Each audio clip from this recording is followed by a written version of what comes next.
Hello, this is Sarah Braasch. Welcome back to my channel. So today I just wanted to talk for a few minutes about ContraPoints' video on canceling. I was really moved by it. I watched the whole thing. It's about an hour and 40 minutes. And I think it was the first time I'd watched one of ContraPoints' videos. And I think I had heard about ContraPoints before, and I think that I had known that ContraPoints had been quote-unquote canceled, but I don't know what I was doing at the time. I was probably completely engrossed in my PhD dissertation and just didn't have the time or the energy to really delve into it. So I wasn't terribly familiar with ContraPoints, but I love her. Now I'm obsessed. I'm completely obsessed. I love ContraPoints. Of course, I watched the video because it was about canceling, something ContraPoints and I have in common. And I'm drinking in honor of ContraPoints during this video. Well, not during this video, but I was drinking before and I'll be drinking after. So anyway, I wanted to talk a little bit about the video. I was really moved by it. I loved it. I love ContraPoints now. And there are a lot of similarities between what happened to ContraPoints and what happened to me. And I also wanted to just address briefly that I learned so much from the video.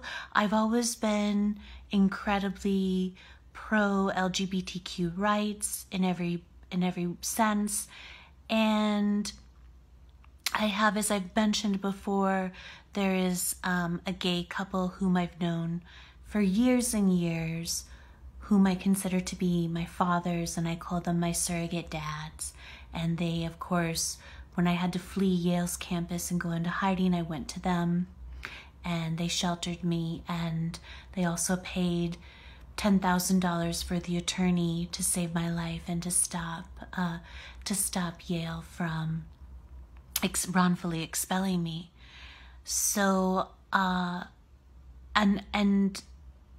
also, in terms of the issues about pronouns, etc., I have always just been the kind of person who just thought, people should do whatever they want and be whoever they want, and I'm very happy to call people whatever they wish to be called. And I just love everybody, and I just think that everybody should live their own lives however they see fit. As long as you're not hurting anybody else, do whatever you want. Be whoever you want, love whoever you want. So and in terms of the law, actually one of the things that I've been starting to do, well, I haven't actually done one of these cases yet, but I'm learning how to do name changes. In my legal pro bono job, I'm learning how to do name changes. It's really interesting. And I actually am working on, I've done felons, which is a little more complicated. A lot of name changes are very straightforward. Some are more complicated. And it also depends on which state you were born in and where you want to change a birth certificate, etc. So, but one of the things that I'll be doing, I haven't done one of these cases yet, but one of the things that I'll be doing is name changes for transgender people. And I'm really, really excited about that. And of course, I do legal pro bono work. I work for basically a legal aid service that serves the low-income population. So I'm super excited to do name changes for transgender people. And I live in a state actually that is really, really favorable to the rights of transgender people, especially in terms of changing their gender identity on their identification, etc., and also changing their name. So that's really cool. And something that you typically have to do is you typically have to publish a notice in some kind of publication where you say, I'm not changing my name for any fraudulent purpose, I'm not trying to evade creditors, that sort of thing. And so to give people the opportunity to to object to the name change if they feel otherwise. And I actually live somewhere where they do not make that requirement for transgender people because they want to protect them. They want to protect them. And I think that's really cool. So I'm very excited to do that at some point, hopefully in the near future. That'll be really cool. So needless to say, I'm incredibly pro LGBTQ rights in pretty much every way. The only thing I can think of is that I'm sympathetic. I feel like, it's not a minor issue to the people who are involved in it, but I'm sympathetic. This is something that like Joe Rogan talks about. I'm sympathetic to the idea that there is an issue in terms of someone who's biologically male competing in sports with individuals who were born, someone who was born biologically male and has had, sort of testosterone coursing through their body for however many years, participating in sports with people who were born biologically female and have not had testosterone coursing through their bodies for however many years. I'm sympathetic to that issue. I feel like that's something we can figure out. I don't feel like this has to be any kind of I don't feel like that this has to rip society apart. We can figure this out, right? We can figure this out. So I don't know what the solution would look like exactly. I've basically never, no, that's not true. I have participated in sports. I'm just like, I was blessed by God in many respects. Physical coordination and athletic prowess are not included in that list. So, I played a little tennis. I ran track 1 or 2 years in high school. I wasn't very good at either. But I really enjoyed the tennis. I enjoyed the track less, but I did get better at it. It was weird. There was a point at which I ran the 800, and there was a point at which, like, I got over that hump, and all of a sudden it became like a gajillion times easier. It was really strange. I don't know if anybody knows what I'm talking about. But anyway, I'm not an athlete. I don't really have much to say about that issue. I'm sympathetic to that point. I feel like that's something we can figure out, we can address. So I'm incredibly pro LGBTQ rights. But besides, even though I think of myself as being, incredibly pro LGBTQ rights, and being really well informed in terms of the legal issues nowadays, I learned so much from ContraPoints video, terms that I didn't know about, issues that I wasn't aware of. I found it fascinating on that level as well. So I was really interested by the conversation when she talked about at least one of the instances when she'd been canceled. It was because she had hired Buck Angel, he prefers to be referred to as a transsexual rather than a transgender, which is one of the issues that people in the transgender community have with him, of course, which is something that ContraPoints discussed. But because she had hired him to impersonate John Waters' voice in a project of hers, and so then this led to at least one of the times when she was canceled.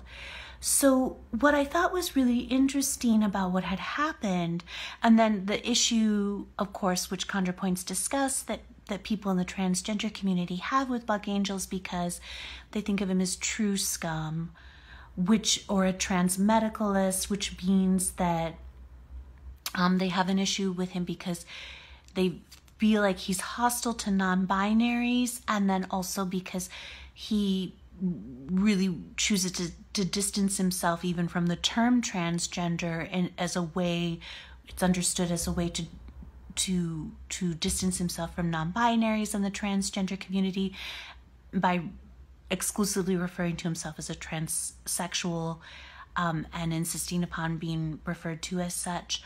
And so then this is regarded as true scum and transmedicalist, because the idea is that if you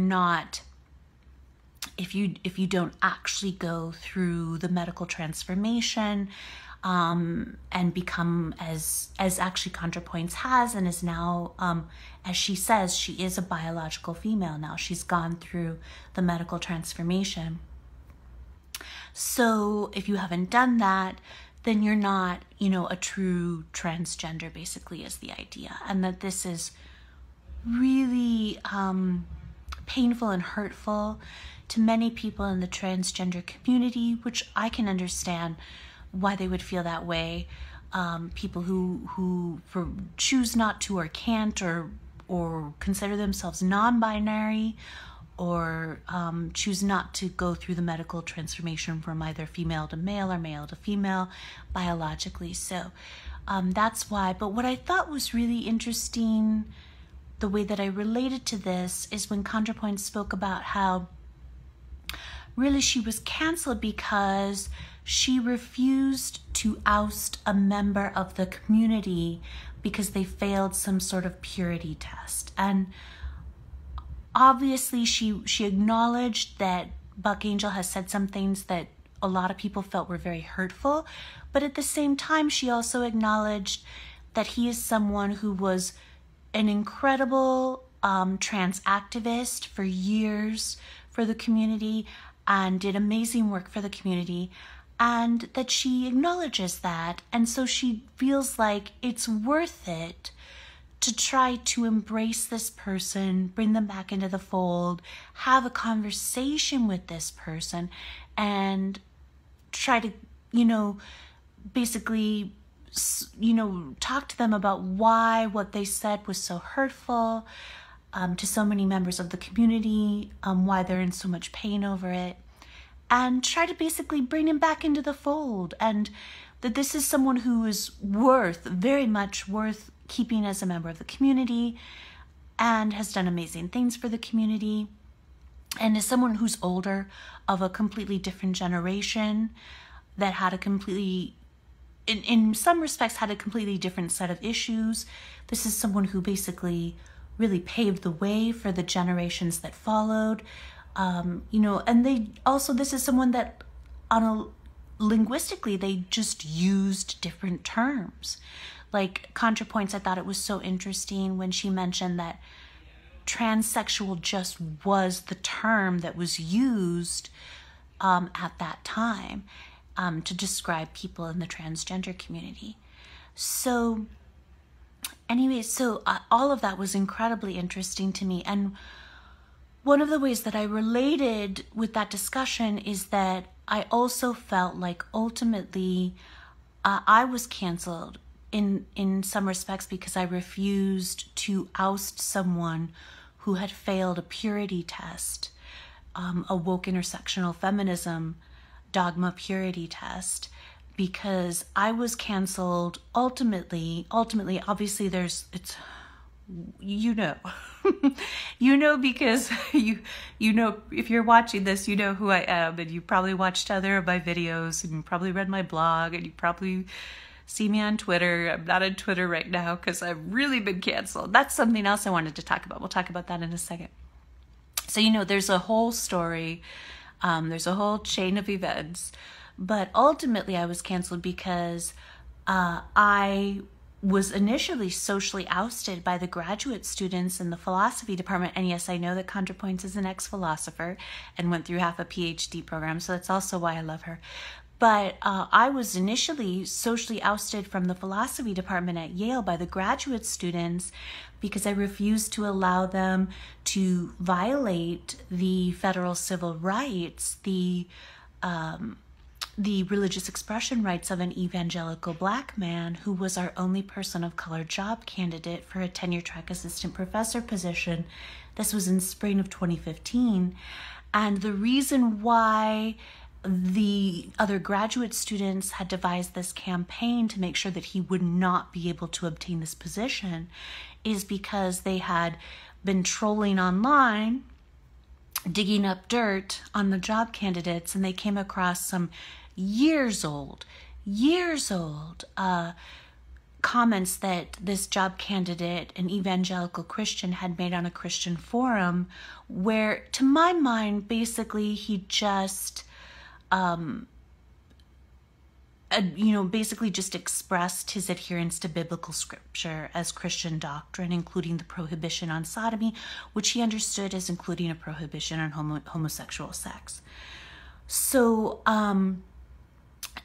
that was deemed anti-LGBTQ hate speech. And because I said, as a deeply, profoundly committed civil libertarian, even though I at the time considered myself an anti-religion advocate as well as being decidedly pro-LGBTQ rights, I basically put my foot down with the other graduate students and said, I'm sorry, I'm not going to let you violate this evangelical Black man's federal civil rights, because you're arguably part of the hiring process, and you don't get to discriminate against someone during the hiring process based on their religion.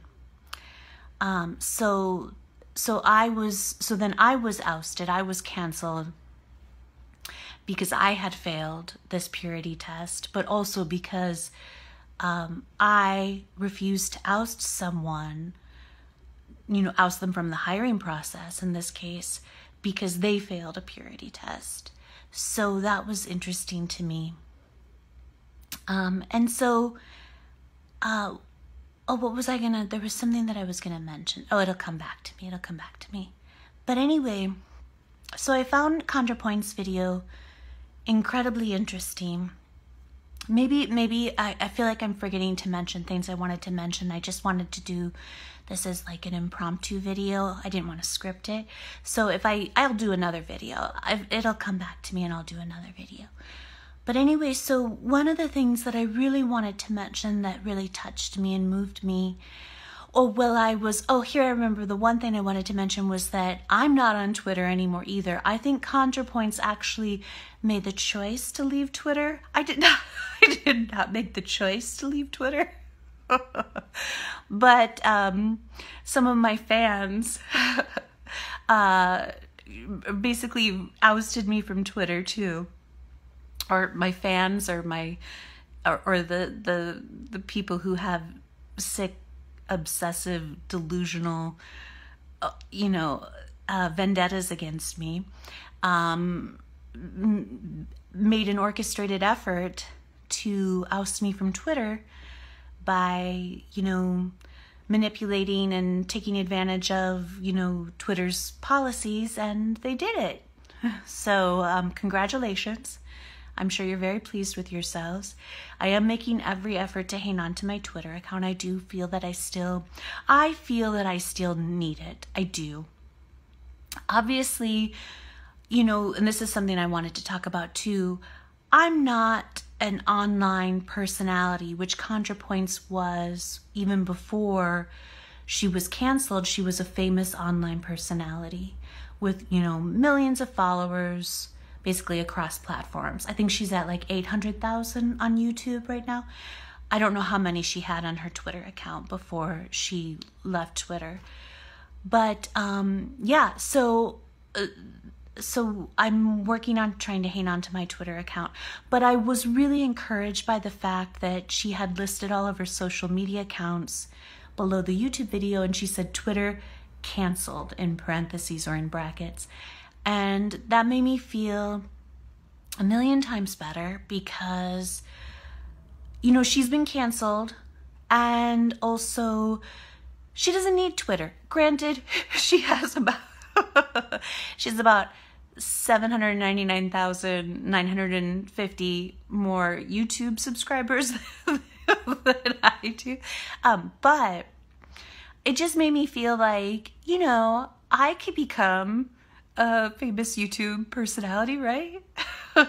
And I don't need Twitter either, so maybe it'll be okay. People have been telling me that, you know, I can do this even without. I'm gonna keep fighting to hang on to my Twitter account.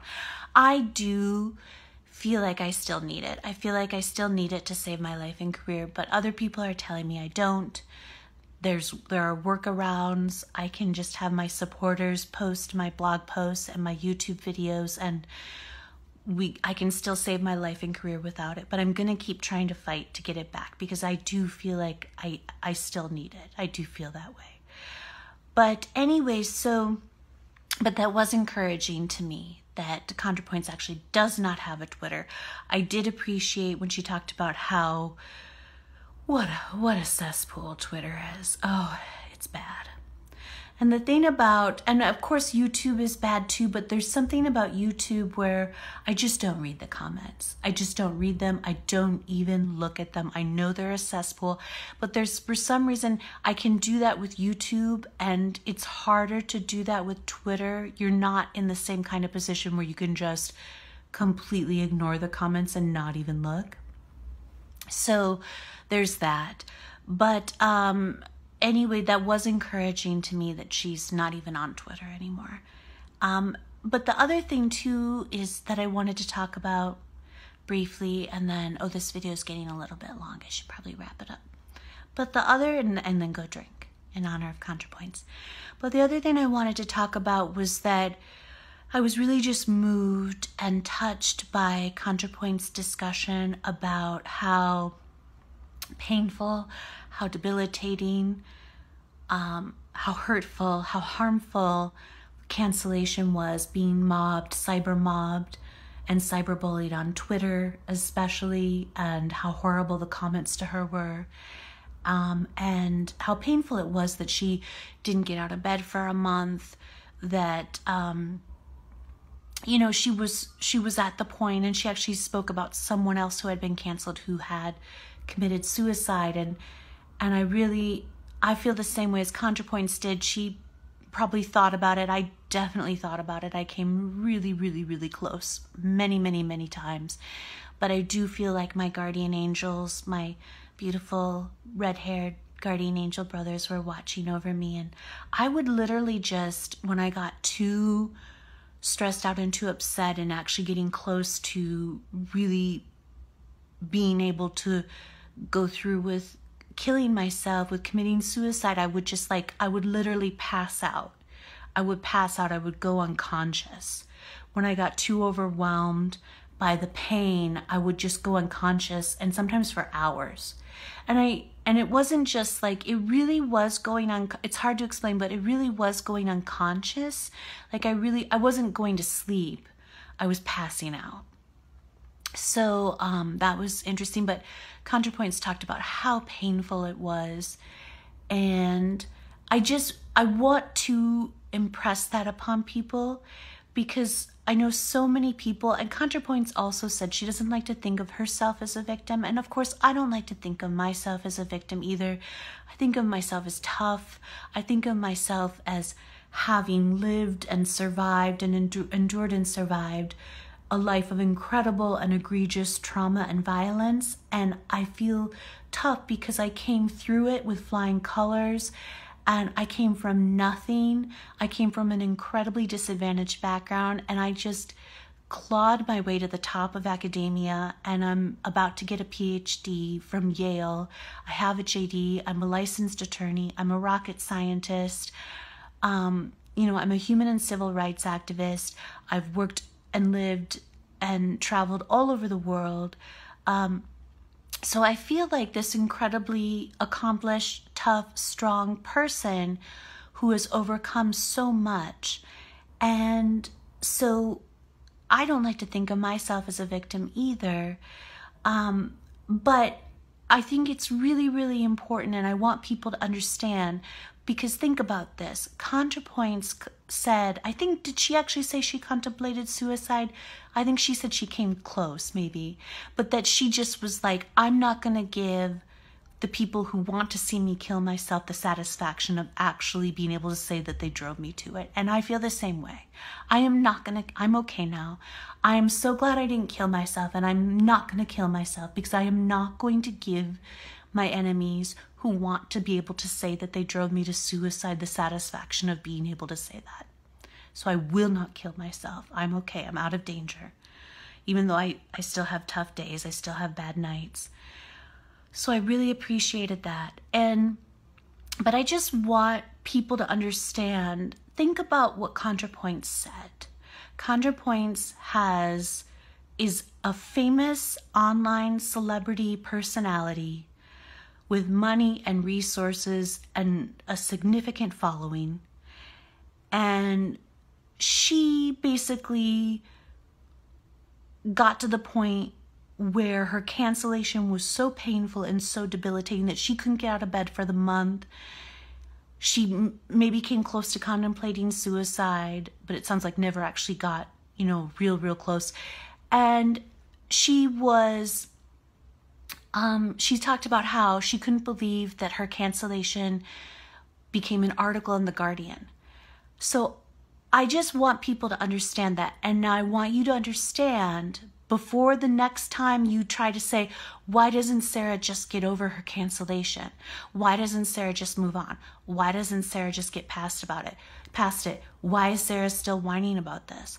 Okay, I just want you to understand that I was a nobody with no Twitter followers. I was actually living like a hermit in my isolated dorm room at the top of a tower on Yale's campus, and all I wanted was to be left alone and in peace, because I was struggling with my mental health disabilities, including severe PTSD, and all I wanted was to be left alone so that I could finish my PhD dissertation, my Saving the World project. And I was literally, the next day, within a few hours,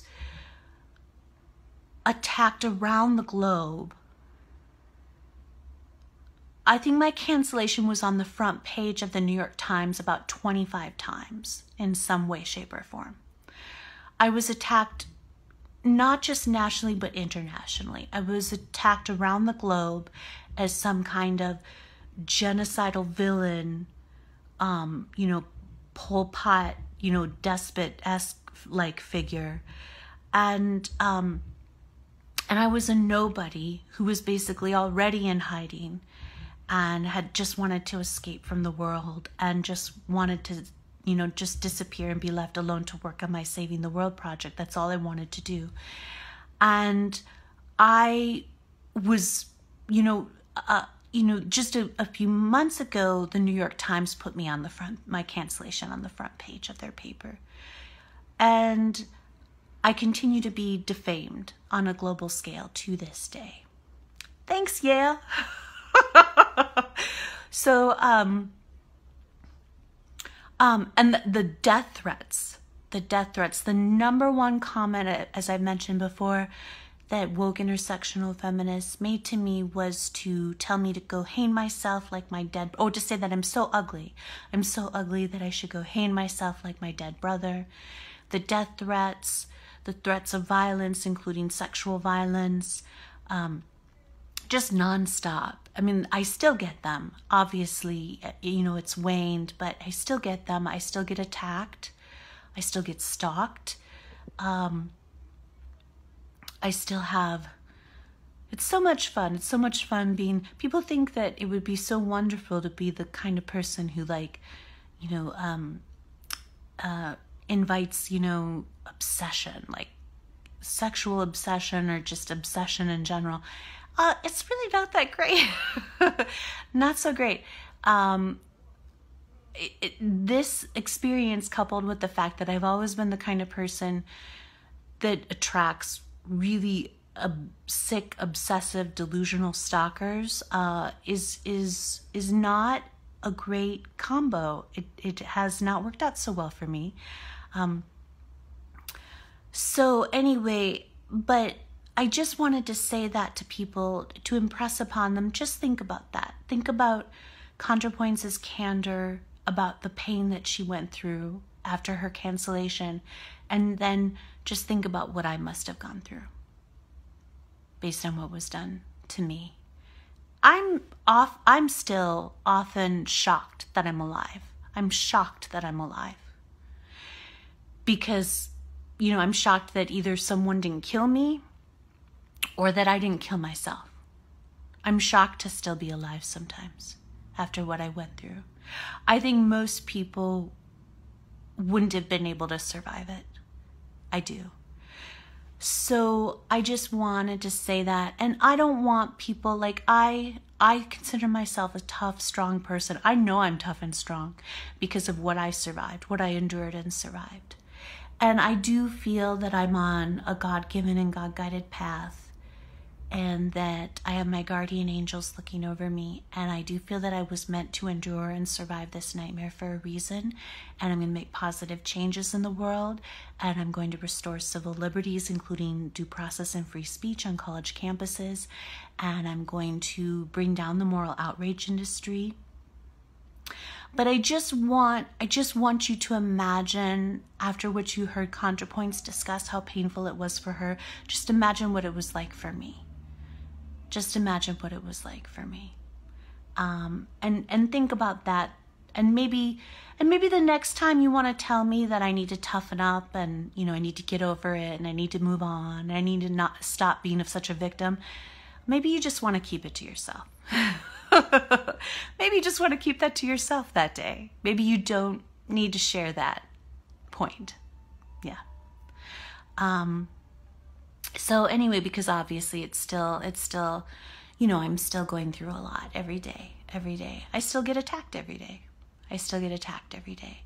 Not just by random psychos who are obsessed with me, either because they love me or they hate me, but by institutions. I'm still being attacked by Yale. I'm still being attacked by Twitter. Obviously, I'll do another video discussing that. But anyway, so I think I'll wrap it up. I just want to say I loved ContraPoints' video. I hope everybody watches it. And it really meant so much to me, and I thank her for doing it. And I hope, if I think of anything else I wanted to say, I'll do another video. Okay. Have a great night. Bye.